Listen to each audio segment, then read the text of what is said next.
Menopausal and perimenopausal women, listen up. It's time to take control of your health and comfort, and Winona is here to help.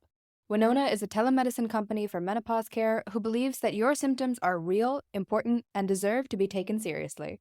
And for many women, this starts with hormone replacement therapy. Winona's HRT is made with plant-based, bioidentical hormones rather than synthetic ones, so it better aligns with your body to offer relief from hot flashes, weight gain, and other uncomfortable symptoms. 80% of women who use Winona find relief within just 90 days. So, what are you waiting for? Get started today. Visit buywinona.com today to start your free visit. With free shipping and the ability to pause or cancel at any time, your path to wellness has zero obligations. Use code SPRING24 at buywinona.com for 25% off your first treatment plan.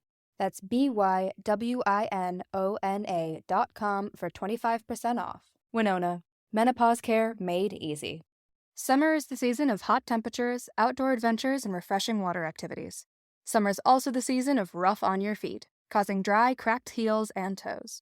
Introducing Babyfoot, the original exfoliation foot peel that contains 16 natural extracts formulated to remove dead skin cells in 3 easy steps. Apply the booties, relax for an hour, then wash your feet. In 14 days, you've got baby smooth skin and your feet have never been softer. Letting dead skin cells build up over time is hazardous to your foot health. Our professional-grade DIY products, like our original exfoliation foot peel, our men's foot peel, or our moisturizing mask, are some of the best foot care products on the market, created with your foot health in mind. Pamper yourself with a spa day from the comfort and convenience of your own home with Babyfoot. If you want a chemical-free, easy-to-use exfoliating process from the company that created the original foot peel, it's time to treat yourself to Babyfoot. Go to babyfoot.com and use the code SUMMERFEET24 and get 20% off your first order with Babyfoot. That's babyfoot.com and use the code SUMMERFEET24.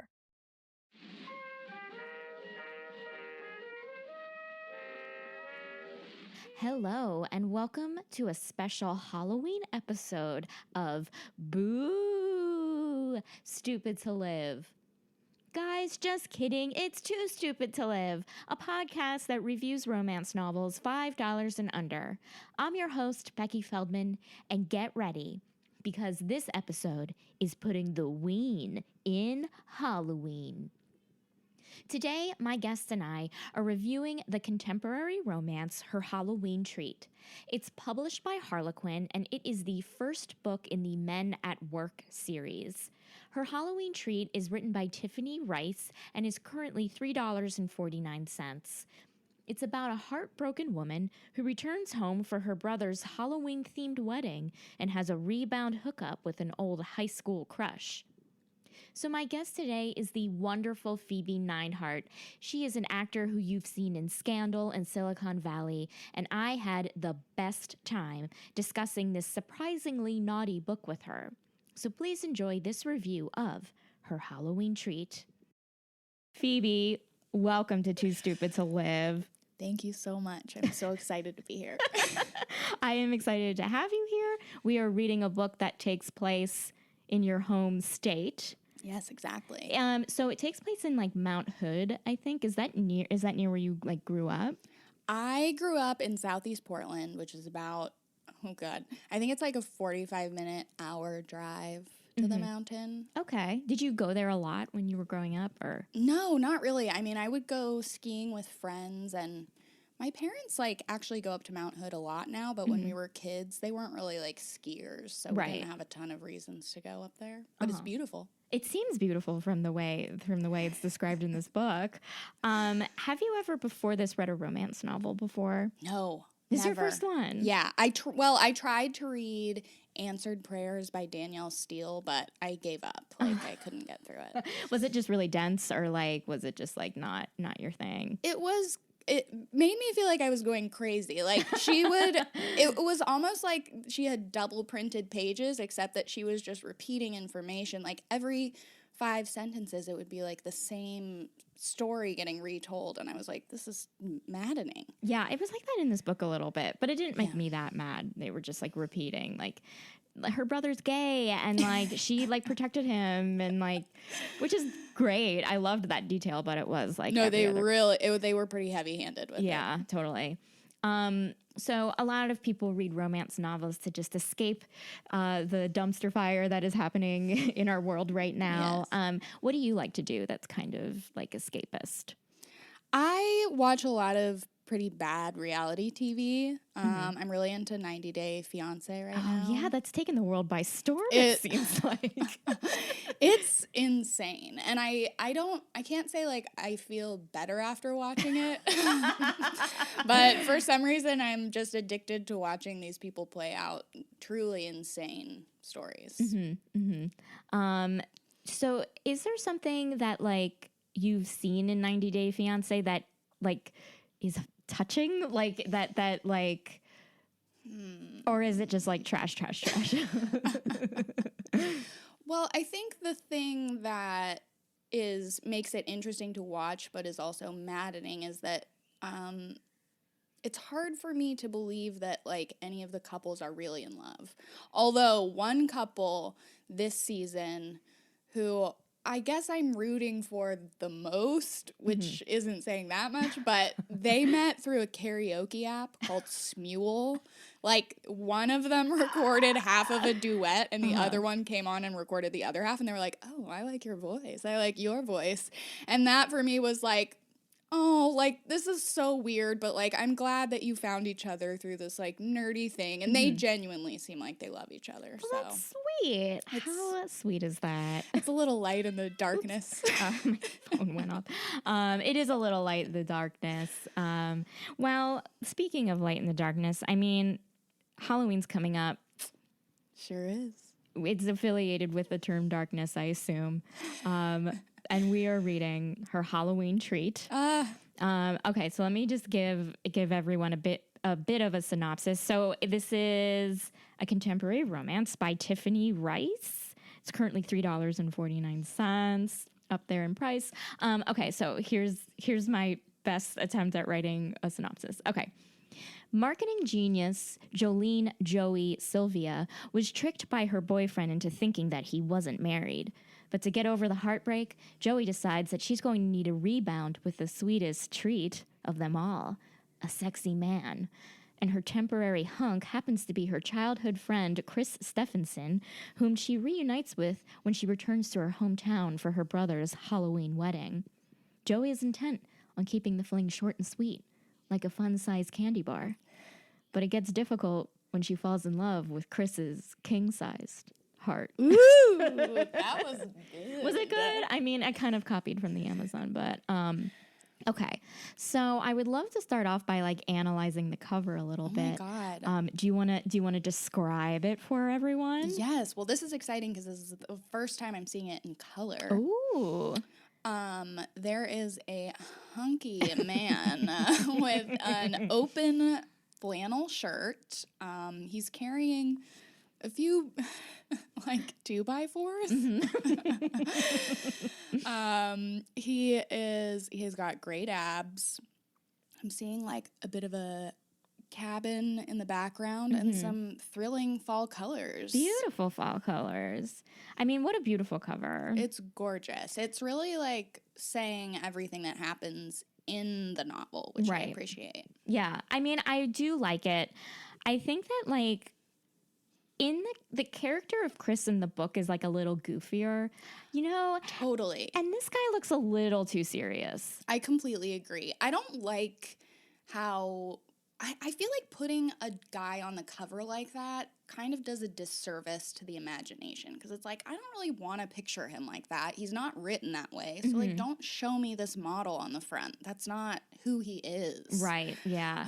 He never, ever built a cabin with his shirt open like that. And what good safe contractor would do that when like shards of wood are flying around? Yeah, for all we know, he's wearing flip-flops. This is not a responsible handyman. No, I'm surprised he hasn't had an injury yet. If this were the character. Also, I'm not buying that this man ever liked Nirvana, and we're led to believe that Chris was like very into grunge. Yeah, this definitely does not scream grunge. It does scream a little bit of hipster. Yeah, I guess that's what they were going for. Like, this is what we think Portland is. We'll just give him like an open plaid shirt.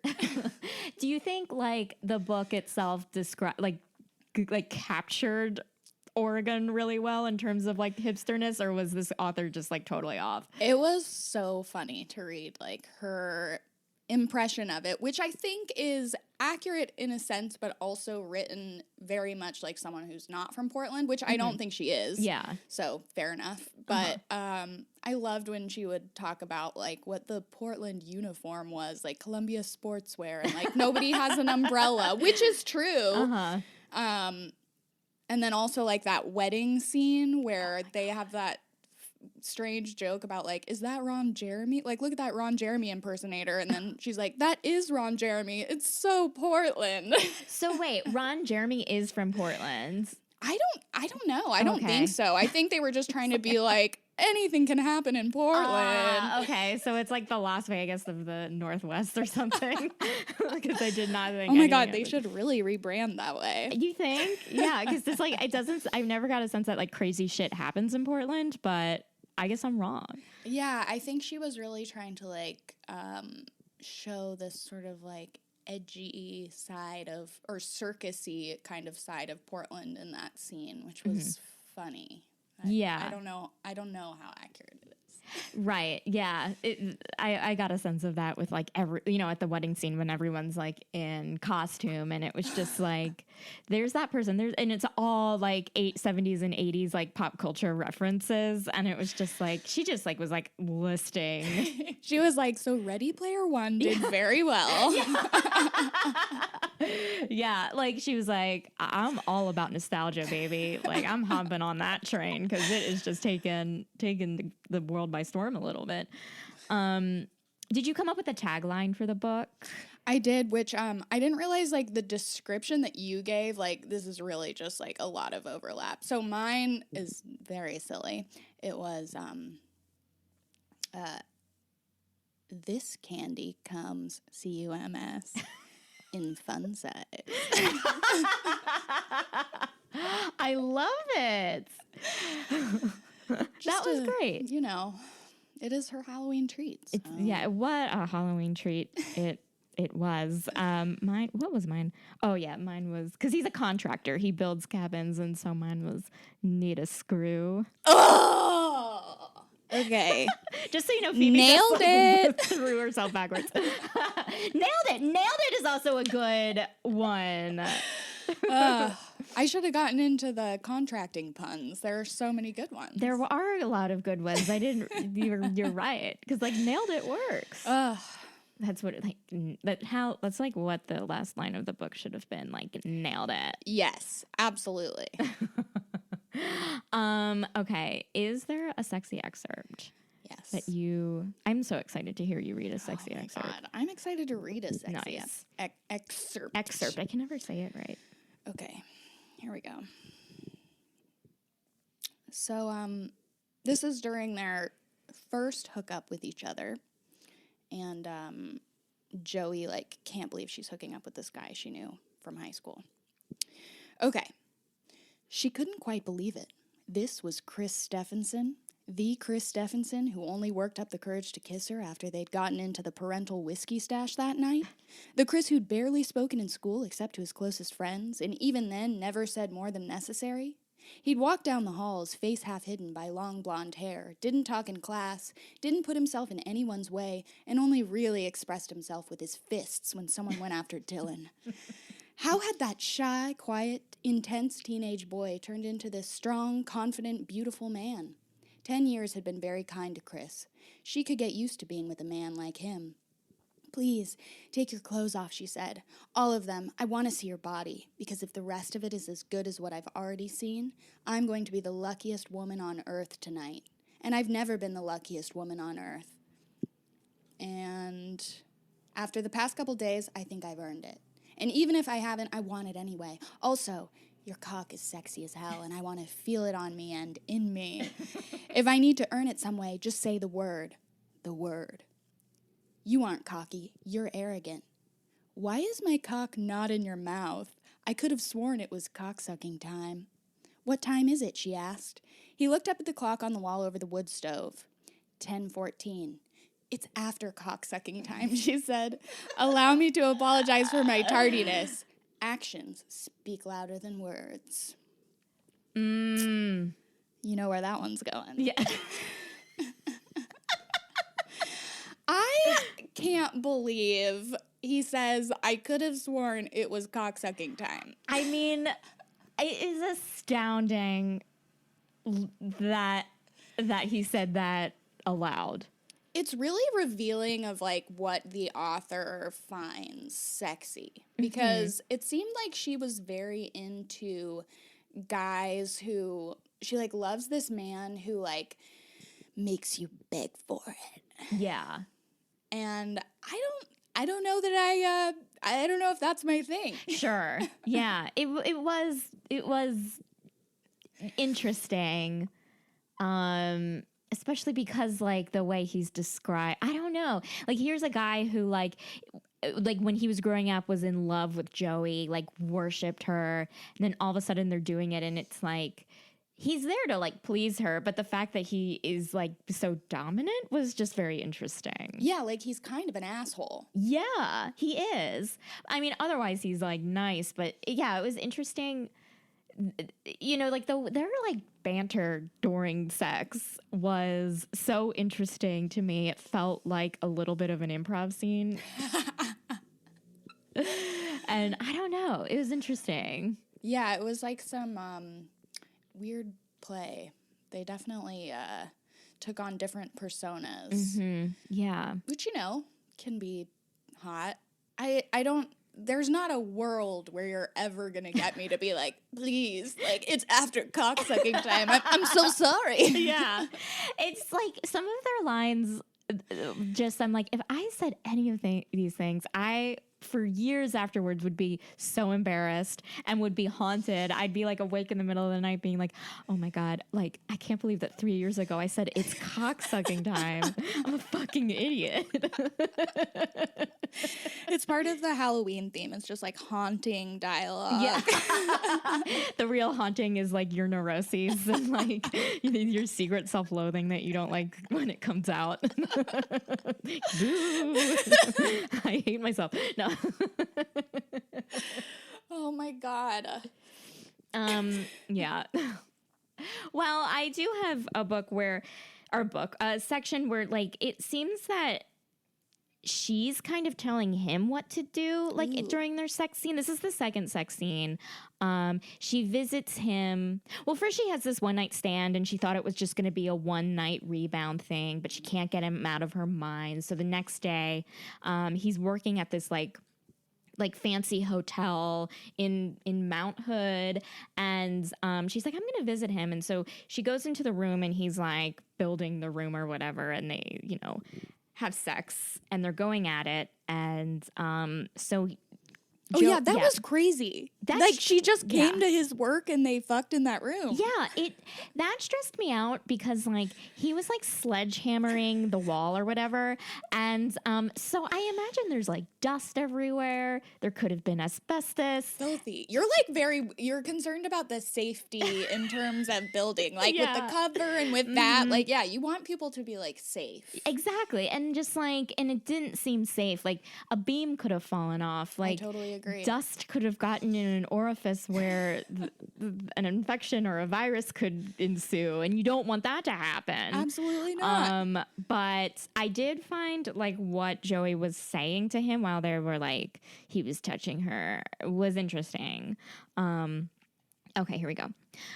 Joey closed her eyes and moved her hips with his hand as Chris stroked inside of her, first with one finger, then two, and finally three. The man was good with his hands, that was for sure. He was gentle and slow. No pistoning, no prodding, just caressing, exploring, stimulating. What feels good to you? He said into her ear. And if she hadn't been wet before, that question asked by this man in that tone of voice would do it. Well, if you push in a few more inches inside and rub back and forth, that's good. Here, he touched a spot. A little higher. Here, he touched another spot, and Joey inhaled sharply. Yeah, Chris said. That was it. That was it, she said breathlessly. He pushed into the spot, softly at first and then harder. She could sense him watching her face, listening to her breathing, gauging her reactions. Can you come from this? He asked as he rubbed that spot inside her in a tight circle. If you keep doing that, I will. Then I'll keep doing this. I want to feel you come on my fingers. Ooh! That I was very thrilled to Yes! read because, like, it felt very realistic. It felt like the fact that it was the first time I had read something where the woman was like telling him what to do. Like, it wasn't a story where he just knows. She was just like, Right. meh, meh, meh, meh. That's it. Yeah. And I liked that. I like that too. I feel like we don't ever see depicted like the language during sex. Like there's this assumption that it's all quiet and you just know everything, and like we should be like capturing the dialogue of that more. Exactly. I agree. And like the fact that he was just like, what do you like? Yeah. That's not something that is ever. And the fact that he was like, what do you like? And she was like, oh, that turns me on. Like, what a great message to send to people of like, oh, listening is sexy. Totally. And that you can be like, okay, like 2 inches this way, or like, you know, like that's maybe you have to do that. You know? I get it. You know, I think I don't know, I have a feeling like a lot of women probably will appreciate reading that section. Yeah, I totally agree. I do think like, can you come from this? Yeah. Is sort of an intense question, but you know, it was like part of their, you know, they were like in the heat of the moment. It was, yeah. But yeah, you're right. It's like, I don't know. Like, what if I can? What if I can't? Maybe. Yeah. In that scene when they're done, he comes on her. Like, he comes on her chest. Oh, yeah. And then they're I like, forgot about that. Yeah. And then they were like, let's take a shower. And then like, so they're like walking over to the shower, and she's like looking around at his beautiful handiwork, and she's thinking like, what kind of tiles are these? And I'm just like, the whole time you have like cum dripping off of you. Clean yourself up first. Yeah, just like it's like cleanliness. I don't know what it is about this book where I was like, it's just like, dirty. Yeah. A lot of things left incomplete. Like, people need to be a little more detail oriented. Yeah. Mm-hmm. I agree. It's just showing her like designer's mind, I guess, where she's like, oh. I mean, I feel like in addition to like sexy stuff in this book, if you are like a fan of like HGTV and like interior design, you will also get very turned on by this book. Absolutely. It was all about like all these like great, how he was like designing the cabins and the materials he used and like the vibe he was putting off with like what he was designing. I'm just like, oh, I know so many people who would love this, not even for the sex, but for this. Yeah, it was very satisfying to like, I feel like it had a lot of elements that I appreciated. Like, I was definitely able to visualize everything that was going on in terms of the handiwork, which was nice. It was like a lot hornier than I thought it was going to be, though. Me too. I didn't realize like, I thought it was going to be heavier on the romance and like less on the horniness, but you know, I was happy. I'll take it. Yeah, I mean, I agree with you. Even with like the banter, like the dirty talk they had, I was like, whoa! Yes, I wasn't expecting it from a Harlequin book because like those. Like sometimes they like I think they churn out so many Harlequin books that it's like Lifetime movies, you know, where it's like a hit or a miss. And I was expecting this to be a bit of a miss, but it was a hit with like these like with the dirtiness and the dirty talk. I loved it. I know, it made me curious. Like, I saw that it's part of the Men at Work series, so it's one of a few. Yeah, and I was like, God, did you see that thing at the beginning where she was talking about her like inspiration for the book? Yes. I loved that. Oh, I love that. It was just like she was having construction done on her house, and she like kept teasing her husband about like how hot the workers were. Sure, that's enough. Yeah, then like she gets her horniness out. Well, I'm assuming this, but she's like, oh well, here's an idea for a romance novel. I can't sleep with these guys, but I will write a story where other women can. I wonder what that's like to like be married to, like, I wonder if her husband ever reads her books. That's a good question. I should ask an author that one time, or if they're married. Yeah. Because, like, they are writing for other people, but yeah, but I guess I'm curious if, like, what they're writing is indicative or, like, an indication of, like, their own fantasies. Yeah, like, I would kind of feel like it's a responsibility of your partner to be like, wait, what are you, you like... Yeah, but I wonder if, like, conversely, if she's, like, writing this stuff and her husband reads it and he's like, oh, I know what you like 2 inches up, 3 inches in. Can you come from this? And she's like, yes, because I wrote it. Thank you for reading my book. It's just like an elaborate treasure hunt of, like, what she's into. Yeah. And it's like, look, I appreciate it, Tiffany. We all do. Do you find, like, contractors sexy?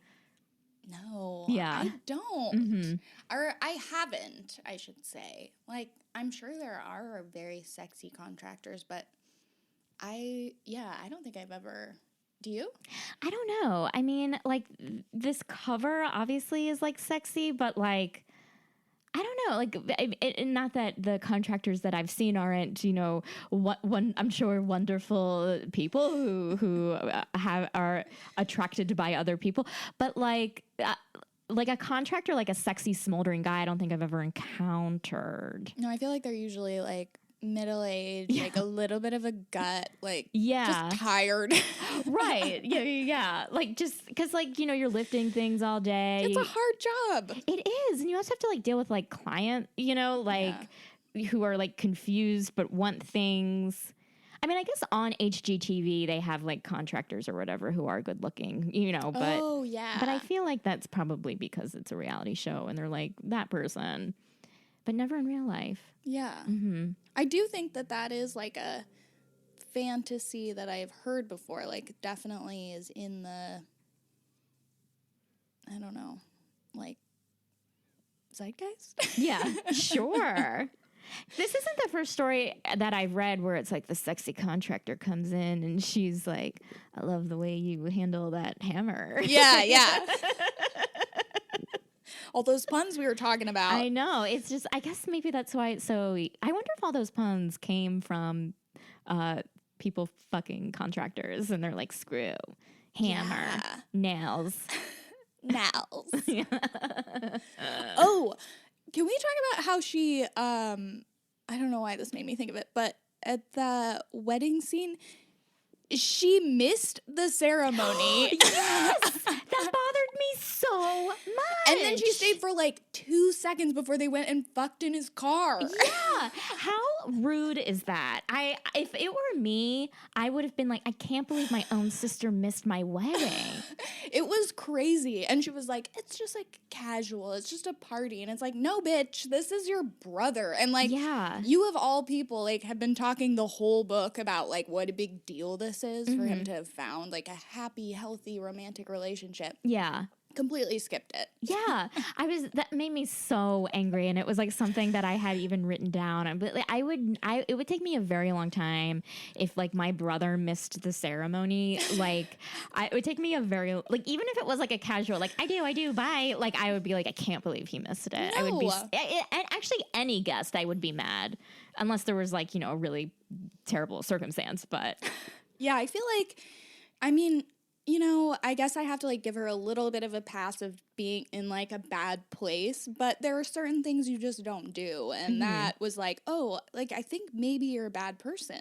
Yeah. I mean, it's not that she was, like, running. She was sitting by the lake contemplating. That is not something that you do, like, that's more important than being there for a family member. No. I was very mad about that.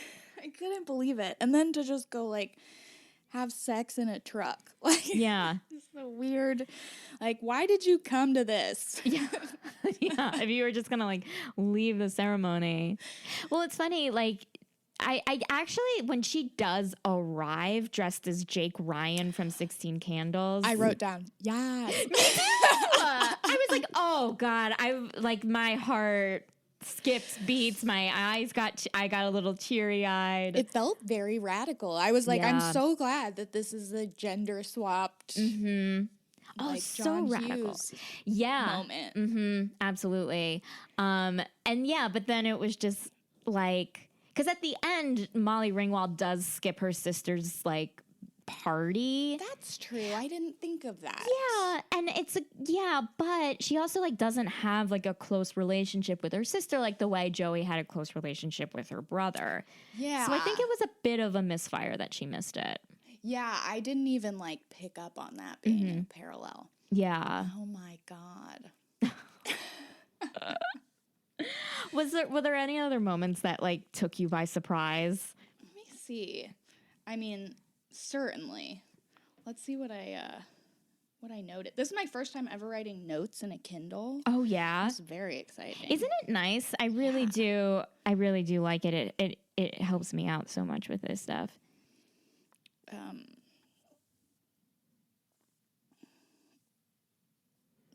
Oh, here was something that I had. Ooh. This was the first time I read a romance novel where they 69. Oh, really? Yeah. That's like a rarity in the romance world. I guess it is. I mean, I wonder if there could be books that maybe they are 69ing and well, no, I've never read a book. I was like, maybe there was something where they were and I just like couldn't picture it because the author wasn't like overtly saying 69, but like, yeah, that was fascinating to me. It seemed like she was really like, I wonder if that was part of her experimenting with having like young protagonists, like trying to. I felt like there were a lot of moments in the book where I'm like, you are clearly older. I guess I was thinking a lot about the author while I read. Sure. But I felt like she was clearly older than the character she was writing, and then like putting a lot of things on them where I was like, I don't know if I'm buying it. Like, yeah, he wasn't into grunge. This man's 25 or something now. Like, they're 69ing because they're young. I don't know. Under 30? Kids under 30, 69 all the time. I mean, maybe it's something where like, because like a lot of like high school kids, 69, I assume. I certainly didn't. So maybe she was like, oh, these two are like making up for all the like really weird sex things.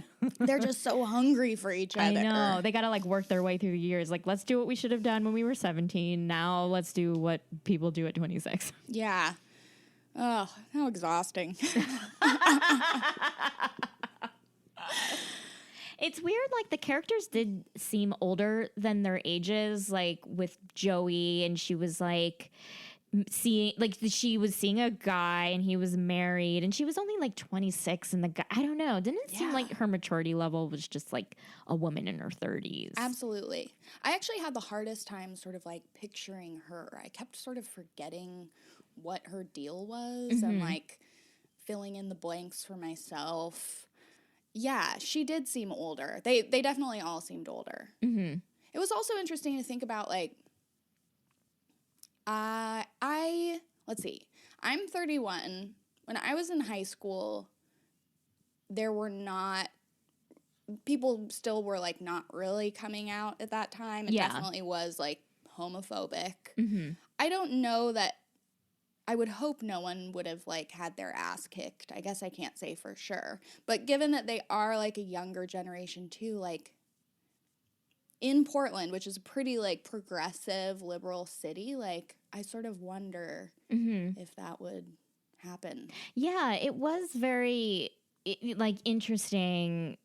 Like, it felt like the way that they were describing the way kids would act towards Dylan, it felt like 1950s South. Like, it did not feel like whatever, like early 2000s they were in high school or something. And I was like, I don't remember, like, kids would shout things, but never would, like, a group of kids, like, beat people or something. I mean, I don't know. Yeah, which is, like, not to say that verbal abuse is less damaging, because I think it can be even more. But, yeah, that part I was like, I can't really picture somebody getting their ass kicked outright for, like, I don't think somebody would be like, you're gay, therefore I'm kicking your ass right now. I think it's, like, more covert than that in a weird way. And there are, like, nuances to it as well. Like this felt like, oh, okay, well he's gay and this probably would have happened. And there's like specific details, you know, when these instances do happen. I don't know. Yeah. It was interesting. Yeah, like I wonder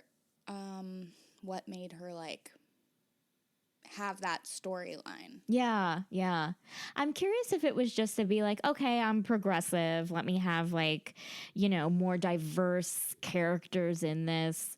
But then again, you know, you would think the smartest thing to do would, I mean, I did pick out this book, but like, you know, this, you know, would have like a bigger character, like one of the main characters, like having it be a gay romance or something. Yeah, as opposed to just being, it seemed like it was mostly used to be like, Chris is a good guy because he like stood up, he stopped my brother from getting his ass kicked for being gay. And it's like, that's the only reason we know he's a good guy. Exactly. Yeah. I mean, granted that very, like what it is very admirable. Sure. But yeah, like there could have been more like aspects to his personality that showed how great he was. I don't know.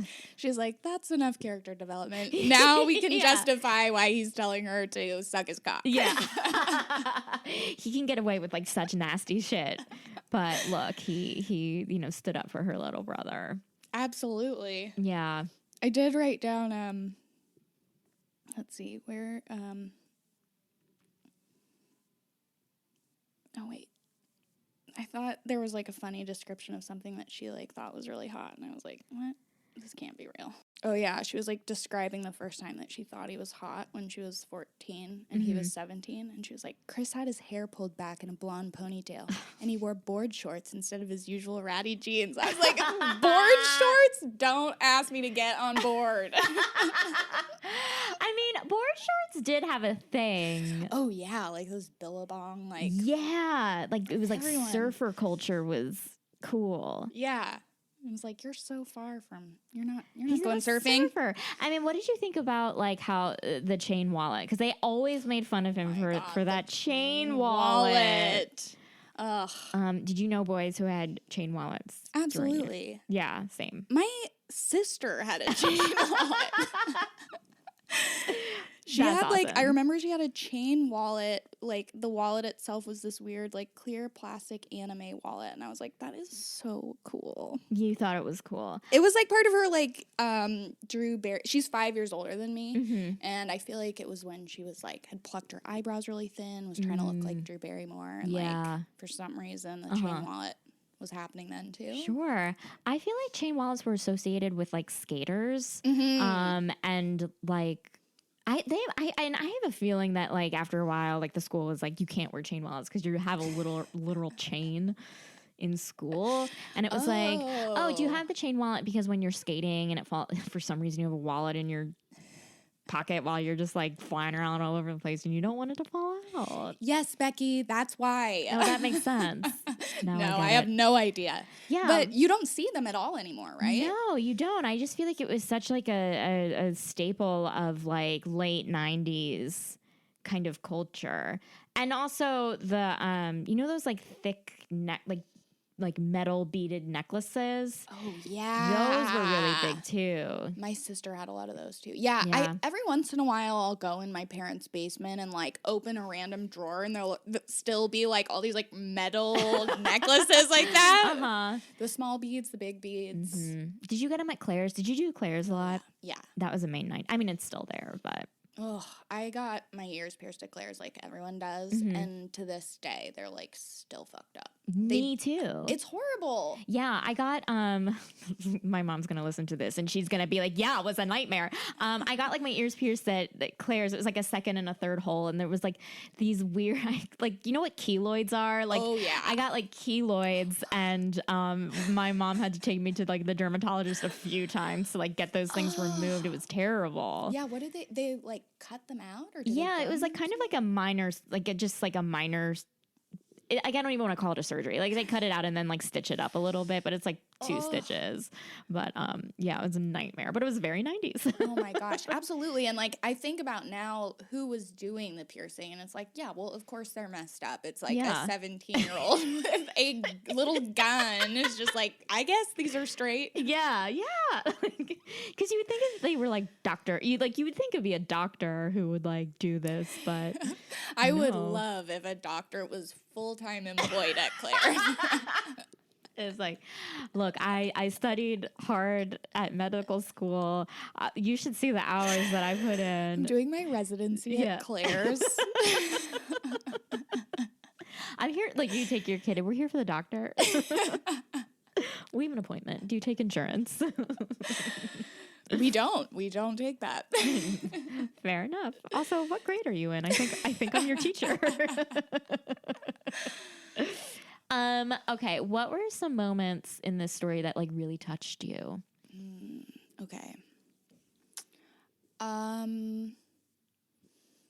You know, I think when Joey's ex showed up at her door. I mean, major surprise, first of all. Oh, my jaw dropped. I couldn't believe it. Yeah. I think their interaction really stood out to me because, well, first of all, that relationship was insane. Joey was working at like Aloha Airlines, or like she was living in Hawaii, working at Aloha Airlines. She was dating this guy. What was his name? Ben? Was it Ben? I think it is Ben. It is Ben. And he split his time between Hawaii and Los Angeles. And what Joey didn't know is that in Los Angeles, Ben had a wife. Yeah. Joey goes to surprise Ben in Los Angeles. Who opens the door? The wife. Shock of a lifetime. Yeah. I was like, oh my God, I would die. It was unbelievable. Yeah. Okay. So, but then Ben shows up to apologize and like ask for her back. And is like, my wife and I have an open marriage. Yeah. Which is like, what are you even talking about? Yeah. First of all, you don't. Also, I feel bad. I mean, I'm not somebody who has ever been like really curious about an open relationship, but I do feel bad for people that are actively engaged in them. And like, these are the ways that story always gets told. It's like always a shitty dude who's like, you didn't know I was in an open relationship? Like, yeah. But what about that moment made it like very profound for you? I just felt like she really like stood up for herself and she was like, no, like this isn't what it is. Like, when Chris came in and he was like, so Ben was like, you've been fucking a guy? Like, how dare you? How could you? And she was like, yeah, I've been fucking him. It's been great. And then he's like, okay, well, I hope you two are very happy together. And then Chris comes in and he's like, we are. It was just like a really good moment of sweet revenge. Oh, yeah. Well, that was another interesting thing of like, she was very... Oh, wait, before I say that, there was a moment after that where, like, he's like, oh, who is this guy? What is he, a lumbersexual? And she was like, he's a man, Ben. He's a man.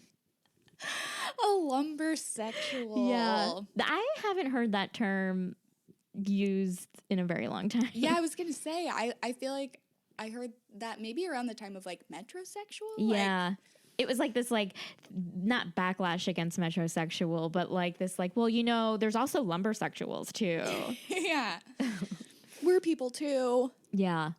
What I was going to say is that what I really liked was this conflict she had because, like, obviously Dylan was going to offer her a job to do like the marketing stuff at his, because like they bought all of these cabins and they were going to make it like this resort vacation place. And he was like, oh, I want Joey to stay and be like the marketing person for the place, and like Chris and Dylan like offer her the job, but she was just like, I don't know, I don't want to stay, I don't want to like leave my job at Aloha Airlines because then Ben would win. Yeah And I thought that was like a really interesting conflict. Like, I know that they were gonna have a happily ever after and she was gonna stay, but like I really believed what she was going through. I did too, and I did agree with her. I was like, I don't think you should leave. Like, he fucked up. Yeah. Why do you have to, like, change your whole life? Mm-hmm. Yeah, I definitely agreed with that.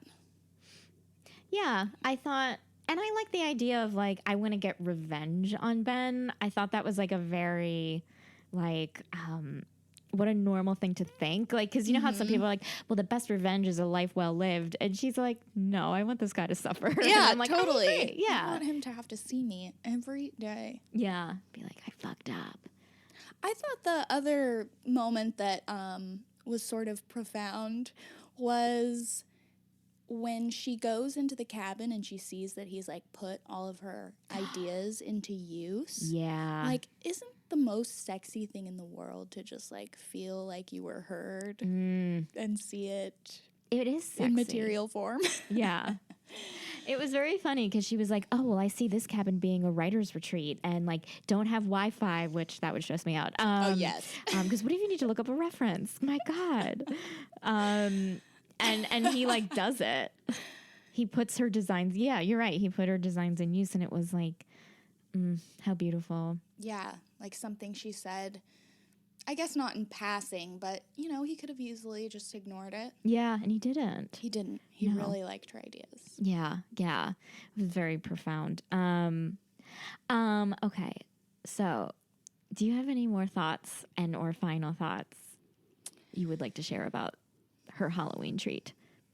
I guess I just don't think that Chris Stephenson's a good made-up name would be my only other thought.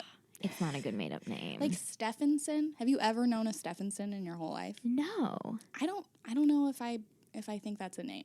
I mean, this is really nitpicky now. I think it's fine. It did stand out to me when I first read it. I was like, I don't know. That's not it. That's not a fucking name, Stephen. There's gonna be like someone who's gonna tweet at me and be like, "My last name is Stephenson." Yeah, and I'll be like, oh God. I'm sure it's absolutely a name. I think it's a name. I know it's like out there, but like, what a name you don't hear. Yeah. Yeah. It's hard to feel. It's not the sexiest name. I'll say that. No, you would think it'd be like Chris Studman. Chris Stud Hammer Nailman.